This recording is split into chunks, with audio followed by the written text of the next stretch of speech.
Hi, hello. My name is Ray. These are the 7 books I read in April in 7 sentences. So, let's get on to that. Was that a cringy way to start? I feel like that was a cringy way to start.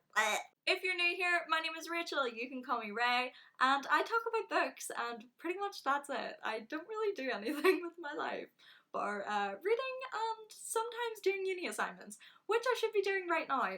Oops. So basically in my life right now, I have 2 university essays that are due in about 5 days, so I'm going to try to do the speediest wrap up of my life. Hence why 7 books, 7 sentences. I figured maybe that this would stop me from being able to ramble for too long and end up making this video 20 minutes long. Fingers crossed it ends up being 10 minutes. That would be nice. Without much further ado, let's get into the books that I read in the month of April. The first book that I read in April was The Handmaid's Tale by Margaret Atwood. If you don't know what A Handmaid's Tale is about, basically it's a dystopian novel where fertility is fucked and all anyone cares about is having kids. Except they don't seem to care about the kids after they're born. But maybe it's just me that kind of finds that a bit weird. I ended up giving this novel 3 stars. This is actually the second time that I have attempted to read A Handmaid's Tale. I think it's beautifully written. I kind of really don't care about much else to do with it. Also, everyone's white, and that's only ever commented on in a single sentence. I don't know how I feel about that. I don't know how I feel about that. The next book I read was If He Hollers, Let Him Go by Chester Himes. Basically, shipyard worker Bill hates every white person that he meets, and to be honest, you kinda can't blame him, because everyone in this man's life is a complete and utter asshole. And that's it, that's the novel. I ended up giving this book 3 stars. I felt like it was an interesting and important read, very along the lines of Native Son by Richard Wright, which I talked about last month, when I lost my mind, as we all know.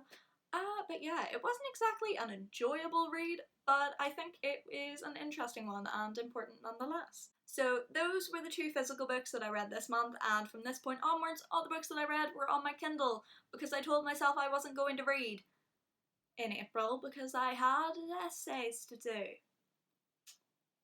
You may note the fact we've only spoken about 2 books, meaning I read 5 other ones after I told myself not to read. So that was a thing that I did.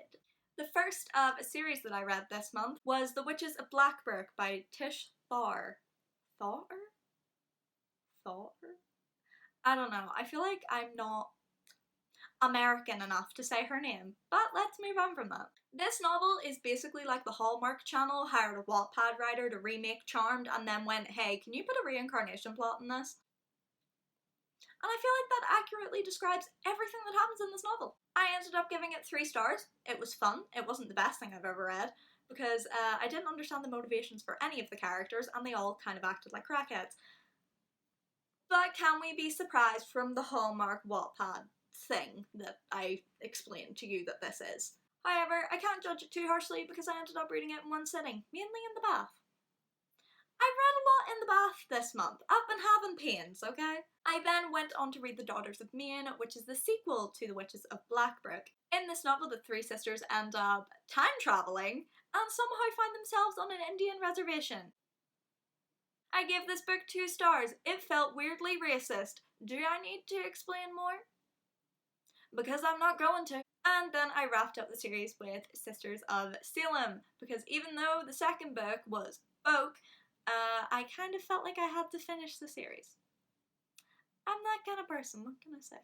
This is the end of the Blackbrook trilogy, where the 3 sisters end up, you guessed it, time traveling, ooh woo, again, but this time they go back in time to Salem during the Salem witch trials.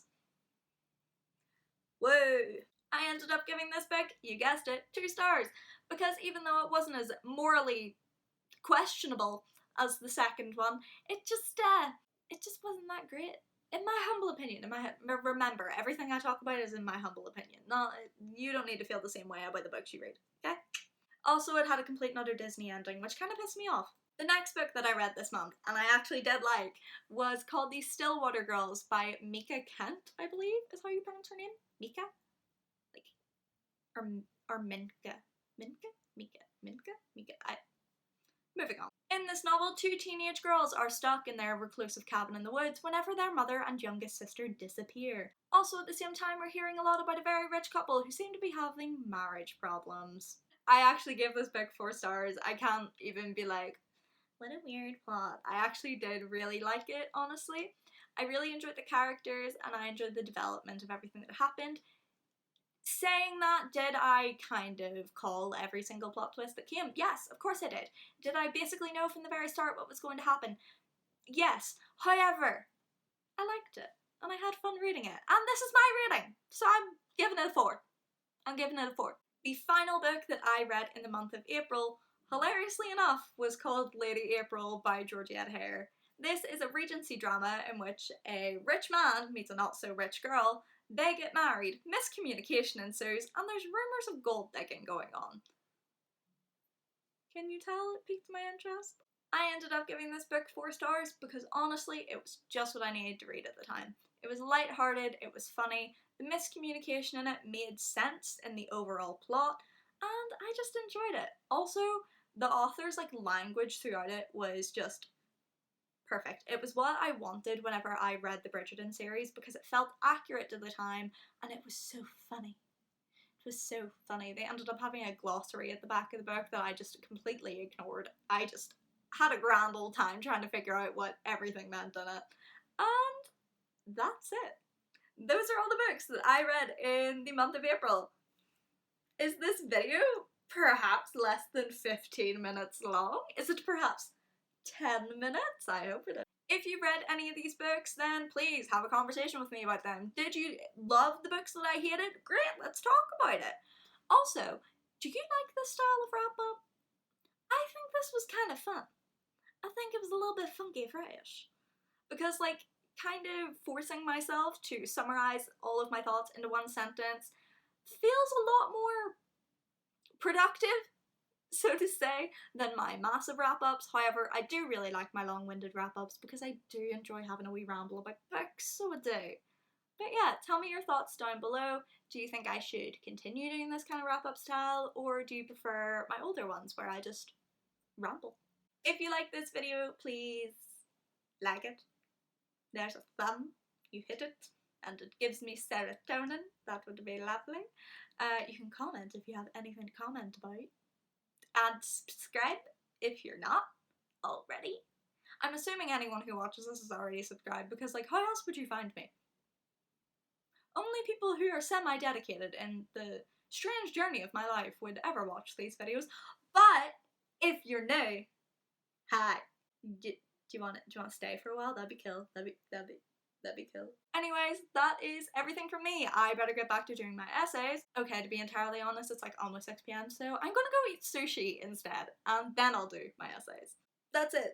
We're done. Woohoo. I don't know how to end this. I feel like I have so much to say, but I don't know what to do. Okay. Bye.